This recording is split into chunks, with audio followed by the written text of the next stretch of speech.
Louvado seja nosso Senhor Jesus Cristo. Hoje é dia 18 de abril, estamos no terceiro domingo da Páscoa. O evangelho de hoje é de Lucas, capítulo 24, versículos 35 a 48. Naquele tempo, os dois discípulos contaram o que tinha acontecido no caminho e como tinham reconhecido Jesus ao partir o pão.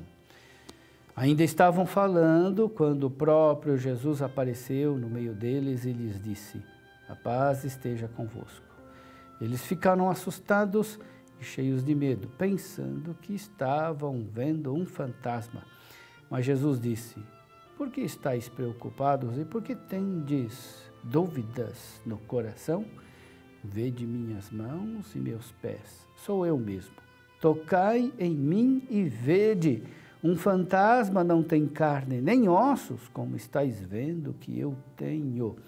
E dizendo isso, Jesus mostrou-lhes as mãos e os pés. Mas eles ainda não podiam acreditar, porque estavam muito alegres e surpresos. Então Jesus disse: "Tendes aqui alguma coisa para comer?" Deram-lhe um pedaço de peixe assado.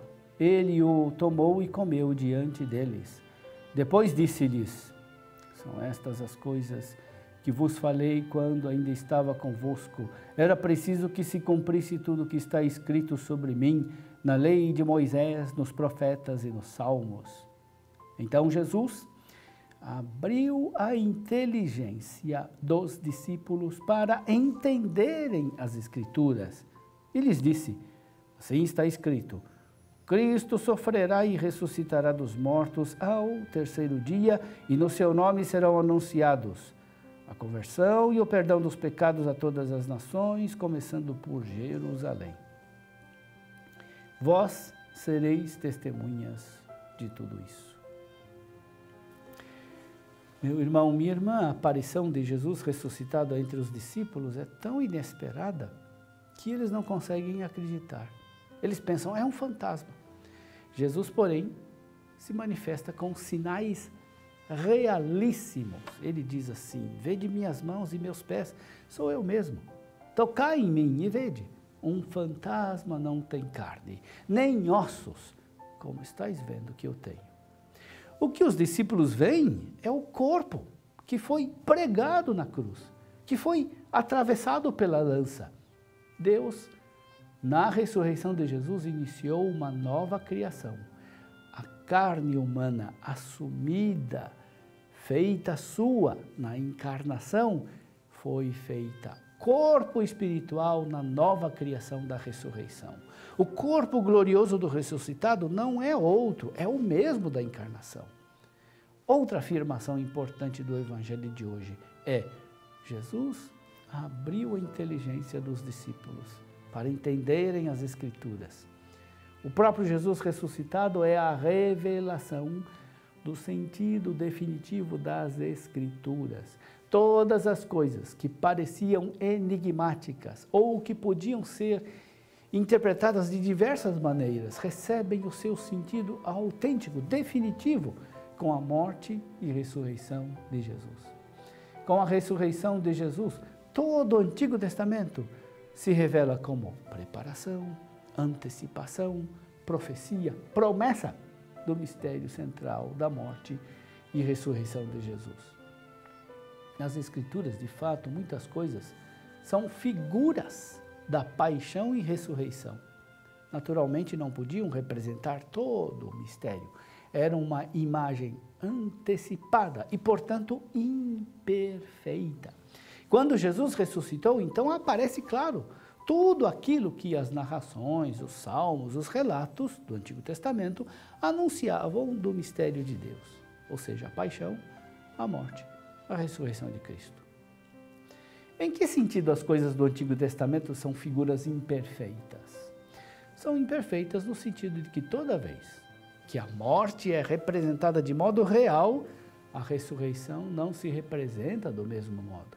E vice-versa, quando a ressurreição é efetivamente figurada, Então é a morte que não se representa da mesma maneira. Explico-me com alguns exemplos. Abel. Abel, assassinado pelo irmão, é figura de Cristo na sua morte. Depois de sua morte, Deus diz a Caim: o sangue do teu irmão clama por mim. Abel morto ainda fala. Aqui o Novo Testamento viu uma figura da ressurreição de Cristo. É uma figura muito pálida. Há algo de Abel que ainda vive depois de sua morte e que clama a Deus. Mas Abel mesmo não se apresenta mais vivo diante de Caim. Outro exemplo, o sacrifício de Isaque. Aqui é a ressurreição que é prefigurada de modo real. Porque depois do sacrifício, Isaque está vivo. Abraão recupera seu filho com vida. Por outro lado, a morte não aconteceu realmente. Abraão levanta o braço para sacrificar o filho, mas não o mata realmente. O sacrifício é somente um sacrifício simbólico. Também a história de José é figura da morte e da ressurreição de Cristo. José, vivo, acolhe seus irmãos que queriam matá-lo por inveja contra ele, como Cristo acolhe todos os seus irmãos, depois da paixão sofrida pelos pecados deles. José abre aos irmãos as riquezas de um mundo novo, assim como Cristo abre a nós as riquezas do reino de Deus. Também neste episódio a morte não se verificou realmente. José foi morto simbolicamente, foi jogado no poço como um morto na tumba. Seu pai recebeu suas vestes manchadas de sangue, mas na realidade ele não foi morto. Muitos símbolos ainda representam de modo preparatório o grande mistério da Páscoa. A história do povo de Deus, o templo destruído, reconstruído depois do exílio. Depois desta milenar preparação, se cumpre definitivamente em Cristo o mistério e se iluminam todas as profecias e prefigurações. Peçamos ao Senhor ressuscitado que nos abra a inteligência das Escrituras e possamos admirar com gratidão, amor, o grande mistério que se realizou nele para a nossa salvação.